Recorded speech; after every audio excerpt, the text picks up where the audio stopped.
You're listening to Bold Calling, an award-winning podcast presented by Orum, where every episode we're bringing on the biggest and brightest minds in tech and sales for a discussion about their biggest challenges and the unique ways they are working to solve them. Today, I am joined by two absolutely fantastic Orumites who I kind of bullied into doing this. I have Brayton Riley and Nguyen. They have incredible experience going from SDRs to leaders here at Orum, so we're going to talk about their stories and how they got to where they are.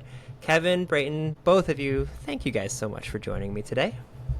Of course. Literally no anything bullying for you. was needed, by the way. Yeah, we love Adam. You too. All right, so what we're going to do today, like I said, Brayton and Kevin both started out at their Orum journey as SDRs, and they have since moved on to other roles because of their incredible success and talent and capabilities. And we want to give everyone else a playbook for how they can expand into new roles from their careers if they're just starting out in SDRs, if that is what they want to do. So we're going to start by how you guys got to where you are from where you were and just go through a whole bunch of stuff. So first things first, just because one of you has been here longer than the other, we'll start with Kevin. Tell me about your path here at Orum into your current role.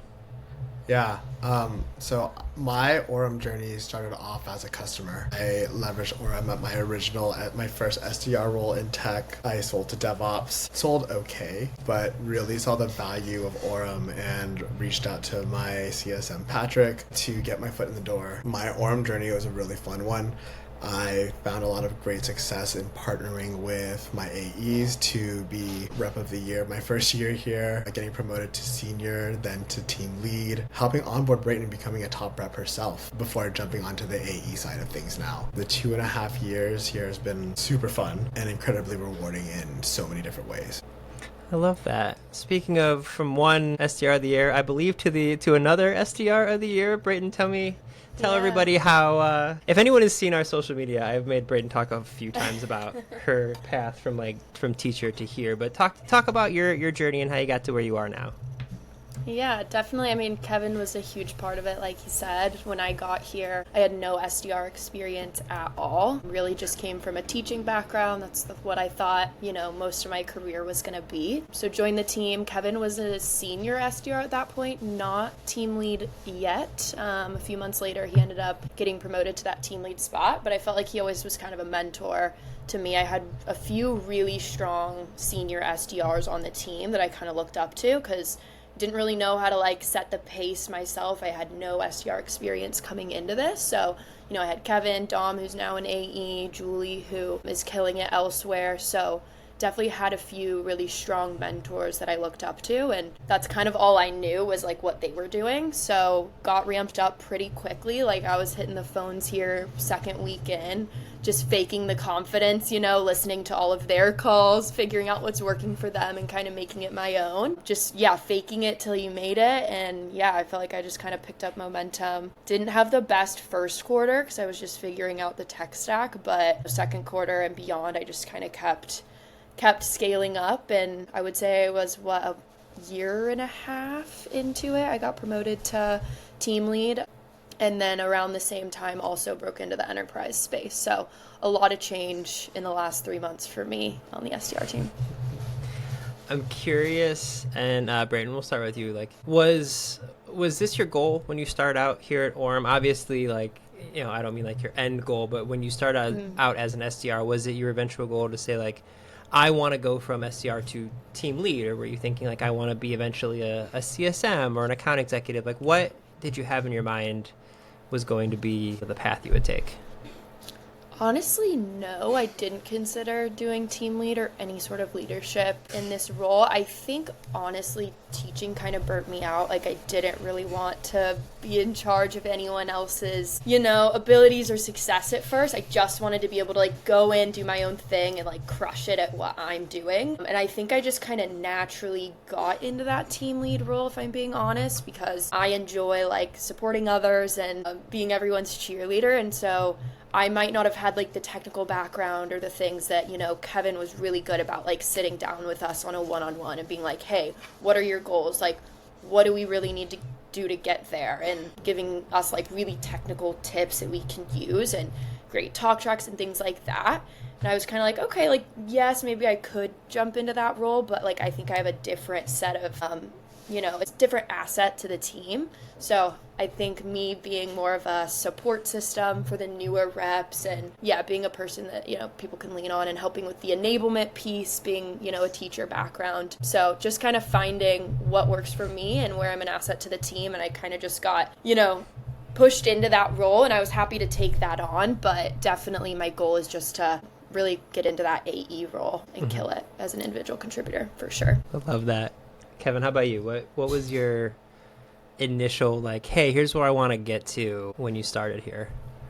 Yeah, this is a really interesting question because as I was completing my first year as an SDR, I really did not know what I wanted to do. And kind of similarly to Brayton, I really enjoy like helping out the team. Like when we got new reps, like my goal was always to help them be as good as we are. Like if I can find success, how much can I share that? And I think a lot of that turns back on talking my own history. I've mentored teams or cohorts of fresh grads to help them break into tech. I have always had like that older sibling type of energy. And even now as an account executive running through pilots, like I find so much joy in when the reps get that aha moment, like Orum is unlocking so much for us. So when I jumped into the team lead role, I really wanted to ensure that Brayton and Sean, who's now our senior SDR, was able to find their own beat and their own way to sell and really capitalize it with Orum's capabilities. And then even now as an account executive, like being able to help the new SDRs find their own voice and how I was able to be successful. Like if I'm not a leader now, like I'm still a leader to them because they're helping me out. Yeah, I want to clarify. I asked you both like if this was your goal, and to be fair, if someone would have asked me in my first marketing role, like, what do you want to be when you grow up? I would have been like, I don't know. Please keep paying me every 2 weeks so that I can pay for my insurance. Like, but now if you were to ask me, like, I want to be a CMO someday. I want to be a chief marketing officer somewhere, whether it's here or elsewhere. And like, you do start thinking like, okay, in order to do that, like you said, even if you're looking out for your own like stuff that you're doing in your own pipeline, it's also you're like, okay, how do I take the time to make sure I'm doing that enablement? To your point, Brayden, you're like, I'm helping lift up other people, and it's this unique thing of like, I want to look out for number one, quote unquote, but I also want to like lift everyone else up, and it all really does end up paying off. And those are some of the challenges, obviously, that people experience as they're kind of taking on leadership roles. But I'm curious for both of you, like, what was Kevin for you like the biggest challenge? And Kevin, we'll start with you. Like, what was the biggest challenge in going from someone who was on the team to kind of leading a team in real time? Yeah, the biggest challenge was kind of it was a lot of personal guilt. Like it was a really big transitionary period of leaving the team without real leadership and ensuring that they could be successful while still wanting to achieve my own goals. Part of me, like, I'm really glad to see where things are going now, but a part of me still feels a little guilty for not being able to support the reps as they are when I did move over to the AE team. But the other side of it too is like I had a lot of faith and trust in Brayton and Sean, and I knew that they would be able to carry on the flag just on the conversations that I still have with both of them. I know what you mean. Like, as a person who is both a individual contributor and like a strategist, it's like it's so hard to let go of some things to focus in other areas, and like it can be challenging to kind of take a deep breath and be like, okay, these people got this. And like, Brayton, for you, going from a member of the team to leading the team, like what did that feel like? What were the challenges you experienced, and then kind of how did you address them in real time? Yeah, I think one of the biggest challenges for me is remembering that like now my energy that I'm bringing into every day is gonna impact the rest of the team. So there might be moments where it's like, yeah, I want to vent about like a change that's going on, or maybe I'm not having the best week, and it's like I'm not going to bring that onto the team and let that energy bring the rest of everyone down, because I want to make sure like I'm lifting everyone up. And so now it's maybe going to Kevin, or talking to my manager, or, really figuring out, okay, who do I want to bring these issues to, and like the energy that I'm making sure I'm bringing to the rest of the team. right? And making sure, now I'm like gathering the troops for the sales floor, making sure like I'm showing up every day, and not just in my own little island, keeping my head down. I'm grinding, especially when it comes to like end of quarter, making sure I'm still prioritizing time every single day. Because I do think that energy is felt if like I disappear, the whole team's, not bringing their all every day. Like that's definitely felt even in a remote environment. I want to ask you guys about that, like kind of filling up your own cup, because there's this quote it's actually from the movie Remember the Titans. This is so cheesy, but the movie Remember the Titans, which came out, I think, probably before either of you were in the working space. Kevin's giving me the faces like, no, what are you talking about? Anyway, there's a quote where they say, attitude reflects leadership. And like, this is where I will give our like head of our sales team, Colin, a lot of credit. Like, he's always so positive, and like, I'm sure there's got to be days where he's tired and like having a rough moment. And like, I feel like I'm pretty well known around here for being positive and like reflecting. Hang on one moment. You still there, Kev? Yeah, I'm still here. You there, Kevin? I am. Can you hear me? Oh. Okay, there we go. Yeah. Anyway, there's this quote, attitude reflects leadership. It's from Remember the Titans, and it's like our leader, Colin, our sales leader, he's always super positive, and it's like, I'm sure there are days where he's having a rough moment. And like, I think about this personally because people always think of me as like a very positive person on Slack and in meetings and trying to be like Mr. Positivity. But I definitely feel some days where I'm just like, oh my God, I don't want to do this. I don't have a team under me. I have a team that I work with. But like, where do you go to kind of fill up your own cups? And like, Brayton, we'll start with you. I think you and I may have talked about this, like going for walks and like having like a Zen moment at the start of the day. But how do you refill your own cup to make sure you can be that source of positivity and energy for your team? Yeah, I definitely feel it on days where I'm like working too late or I don't move my body. I like feel it coming into the next day. And so I'm big about like, once my laptop's shut, like I'm not gonna keep opening it after dinner or looking at emails before bed. Like once I shut my laptop, unless it's really urgent, like the rest of the night's for me. So going on walks now that it's spring, I live in Seattle. So for me, I've just been hitting the gym and running it on the treadmill every day, which isn't ideal, but like moving my body in some capacity. And I even notice on weeks where I'm like more social with friends, like I show up better at work. So I'm big on like planning my week out with friends, doing a lot of like one-on-one, friend dates throughout the week and catching up with people. Like that's huge for me, just having my social time outside of work. Yeah. Kev, how about you? How do you make sure you're ready to be energetic and positive for your team, and especially when you were a leader before? Yeah, I mean, I still think it's the same today. Like even if I may not be leading a team, but I'm still a leader both here as an account executive and then in campaigns with my prospects. Like if I'm not showing up for them, then who else is going to do it, right?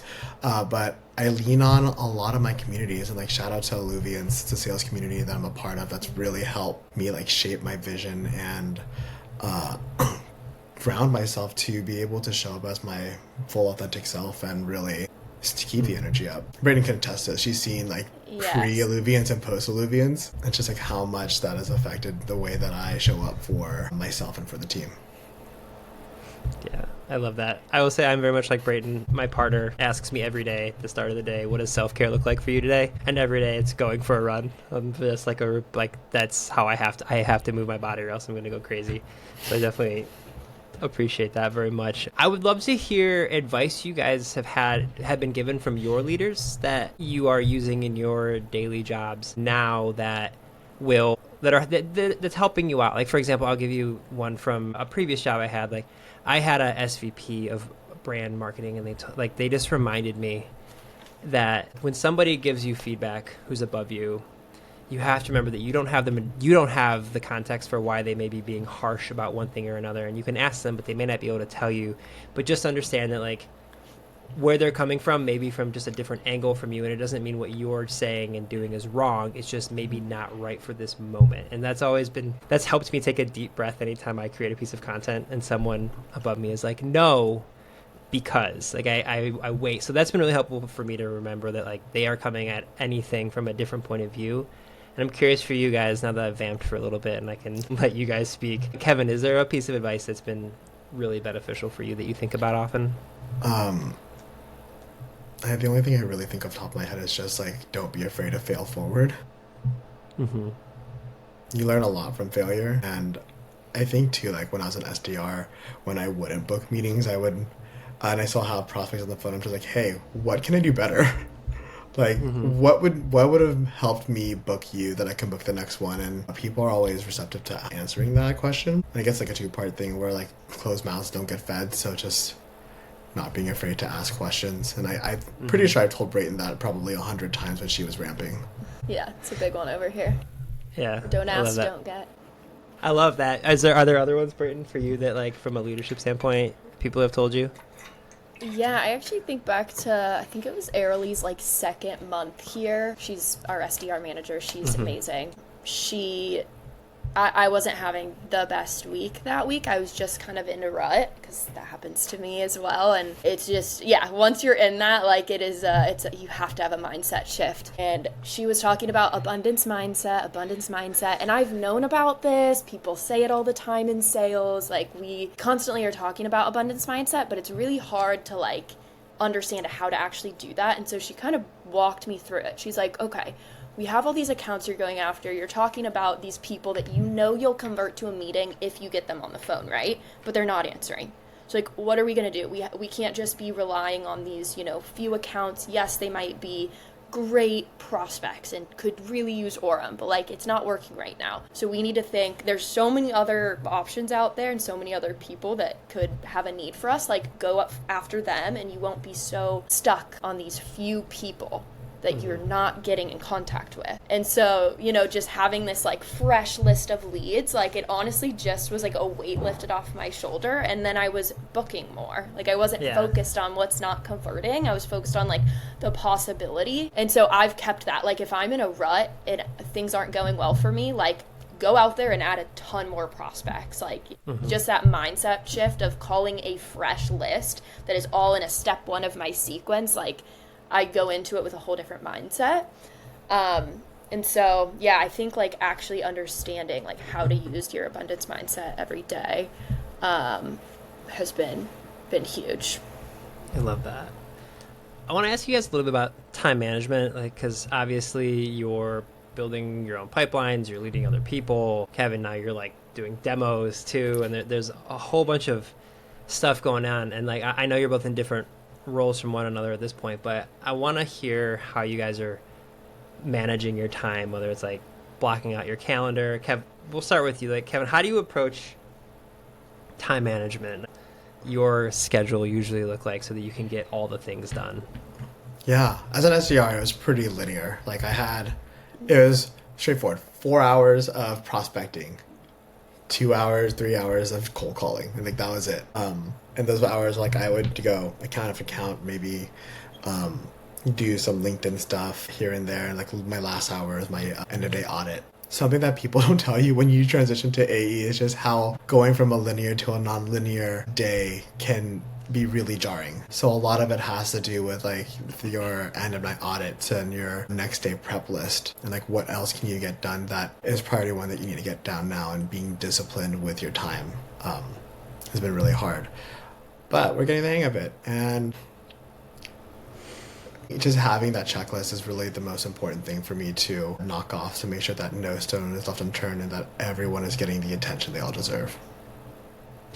Yeah, I was laughing we were talking about linearly and non-linearly, because as a content person who's usually doing 17 different things, like forget linear, non-linear. Mine looks like a scatter plot or like a novel that has 15 different timelines and no one really knows what's going on till the end. That's how I feel like my day is like. Brayton, I'm curious if you, like, as you're also leading a team, but like focusing on your own pipeline, how do you split up your time so that you can be present for everyone who might need you, while also realizing that you do need to have that abundance mindset for yourself as well? Yeah, so I break my day into like what AE I'm prospecting for, and kind of Mondays more like understanding kind of my workflow for that week, things, accounts I need to prioritize, all of that. And then I break it down into, I only support 2 AEs, so it's nice the other 4 days I go back and forth. So I know, okay, today I'm really focusing on prospecting Taverners, the next day I'm doing Sam's. So I'm not switching too often within one day on my book of accounts. So that's been really huge for me. And then honestly, like I have my typical calendar that I've had since I became an SDR, and that's kind of what I stick with. But I do have like my 2 other, tasks as an SDR that I do, or team lead, every week. Is I do our Friday meeting where I'm doing our shout outs for the team and going through all of our stats. So I know I have a little block on my Friday morning, like put together your slideshow. And then I also know that, every Monday I'm doing my one-on-one with Airly, where I'm going to be, bringing up ideas for the team or maybe new enablement ideas. And so I also Monday morning, when I'm like going through my workflow for the week, like that's something I have like a little brainstorming session morning. So aside from really those 2, team lead blocks that I have every week, I'm pretty much open. Like if I'm in a prospecting session and people want to huddle me or Slack me, like I'm pretty good at just doing it right away and kind of moving on with my tasks. So overall, it hasn't really changed. Like I stick with my calendar block from week 1 as an SDR. Yeah. I think the difference, like when I was a team lead for Brayton to where she is now, is like there's different leadership, and our previous SDR leader leaned on me pretty heavily to like take a higher leadership role. And I think what worked really well for me is taking the time to see like what does each rep need, right?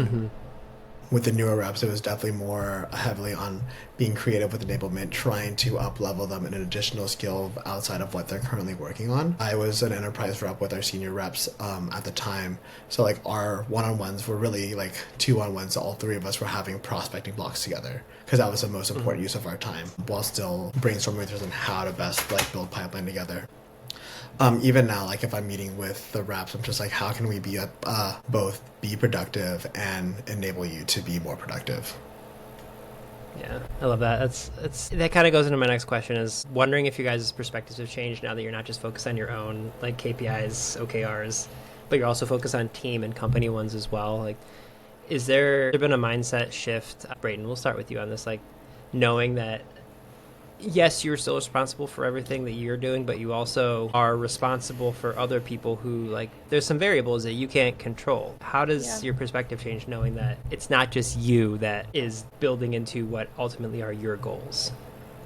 Yeah, I mean, when I'm prospecting now, like I'm constantly thinking about what could help the team. So if I find a lead on LinkedIn and I go in and see someone's at a SDR on the account, like I'm pinging them right away. Hey, this is the context that I have. Go after this person. I feel like I'm more actively like seeking ways to give the rest of the team like a lead and an easy win any way I can. So I think that my mindset has just changed. Or, if there's someone that I see on Orum, someone booked a meeting, like I'm actively reaching out to them. Hey, great job. Loved your line of questioning.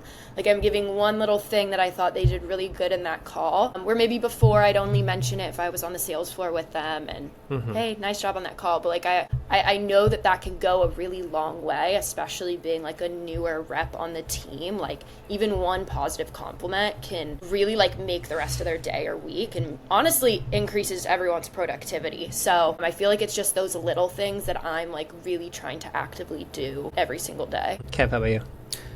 Yeah, I mean, I think this mindset when I became a leader like was still like their success is my success. Like even if I hit my number, like it's not as great as if we all hit our number. And that mindset has continued to stay with me as an account executive. Like the reps that I help, their success is my success. I want them to hit their number and I want them to break records and take home a lot of money. So like similar to Brayton, like I'm cheering them on whenever they get it. I may not be listening to the calls, but like I'm making sure that they feel seen. And then if things aren't working, how can we reverse engineer a way to make sure that it's not so much of a thing that's holding them back, but a way that they can continue to lift them up.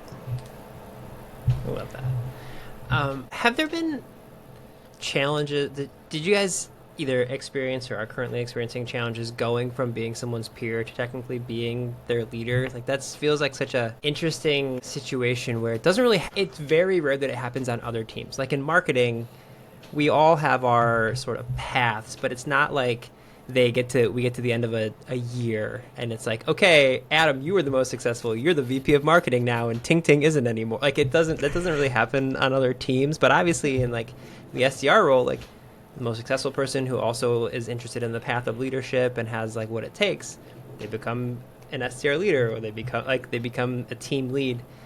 And then all of a sudden you're looking at these people that you were on the sales floor with, like you said, like rooting each other on, but now you're kind of responsible for their success. Like what are the challenges and how do you approach that? And Brayton, we'll start with you. Like, is that an interesting feeling? Or I guess take me through the psychology of that. Yeah, I mean, I became team lead at an interesting time because we had just like created a whole new team. Essentially, the only person on the team with me is Sean from before I was a team lead. Yeah. So I actually haven't really had to deal with that. I will say, like, with Sean, I doesn't feel like I'm a team lead over him. It's like he's senior, he knows what he's doing. Like, I kind of come to him if I need, to vent. He's kind of my go-to person on the team. Yeah. So I don't really look at him as being below me in any way. So they just kind of naturally, everyone else was just on the team knowing me as a team lead only. So I feel like Kevin might have a better perspective on this one. It's all right, Kevin, be honest. It's really funny because Brayton and I have had this conversation multiple times, like in the what if scenario if I became her manager and what that would look like. But I think the cool thing is when I did transition to team lead is I was very clear. I'm like, hey, I may be your lead, but I am your friend before your lead. At any time that you need me to take off the lead hat, I will take it off and I will be here for you on a personal level. And that's still true to this day. Like I am Brayton's friend before I am her AE. And that kind of mindset is like where I'm going to right now, where I have a new leader who was my peer on the SDR team and then my peer on the AE team. So it's like that kind of situation where we like made it very clear we can separate the two. But at the end of the day, we're all looking to succeed together. Go ahead, Brayton. Well, I also feel like Kevin, the fact that you're able to also be our friend, like I feel like we respect you more when you're a little bit harsh or blunt or, hey, like that was a terrible call. You need to do this, and this instead. Like I listen to you because I know you care about me because we're friends, So I actually feel like it kind of works in a way. You're able to be more blunt and tell us what we need to hear in times. Fans, I always ask for permission if they're open to feedback and how and what kind of feedback they're willing to receive today. And it's always a yes. I suppose I should have brought on two less like compassionate and psychologically aware people to be like, give me some spiciness. But I totally understand what you're saying. Like ultimately, especially at like a Series B startup, which we are, like a growing but still new-ish company, everyone wants to win together, and like ultimately rising tides lifts all boats. Like if somebody on the team books $1 million deal, like there's a little bit of you that's like, damn it, I wish that was me, but also like that means that the team goals are probably going to get hit, and it's like, okay, kick ass, that's awesome. So 100%. That makes sense. All right, last question for you both. Is there one piece of advice that is there one thing you've learned that you wish you would have known before you started as a team lead that's been really beneficial for you now? And Kevin, we'll start with you. Like, is there something that you didn't know going in that now you're like, oh, that would be helpful to know when I first got started? I think the most beneficial thing is like there's no right answer and there's no right way to lead. I had a very clear picture of what I wanted to make out of it, is because it's the things that I needed when I was a fledgling rep. And it worked out for the team. They're all promoted now, so I'm very happy about that. But taking that pressure off and being able to ask for permission to focus on the things that I needed to focus on, whether it be like hitting my own number and advocating for myself, for my own growth, like that's really been beneficial for me, and just like not being afraid to do all that. Yeah. Brayton, how about you? Yeah, I think I definitely get imposter syndrome with things. I'm like, am I really the best for this job? Like, I haven't been doing it as long as other people that might be way more senior than me, but it's like you were put in this position for a reason, and people see you as a leader and trust you as a leader. And so just really stepping into what I'm actually good at and the value that I have, and not comparing myself to previous team leads and what they've offered and been great at, because I'm not going to be great at all the same things Kevin was as a team lead, but I have different value that I add to the team. So really stepping in that and then doubling down on it. Like, the enablement piece really gives me a lot of joy, and so that's where I get to brainstorm and have creativity. And same with being a cheerleader. Like, I'm coming up with different PowerPoints every week, and just being able to use my creativity instead of stepping into what was already built for the team lead role and kind of creating it my own is something that I wish I thought of in that first week. This imposter syndrome's not real. And as I transitioned, I did push you into being the lead, because I thought you'd be a fantastic lead. And yes, here you are doing the thing. Here I am, I'm doing it. I love it. This is fantastic. Kevin, Brayton, thank you both so much for joining me today. Absolutely. Thank you. Anytime for you, Adam. Always a pleasure.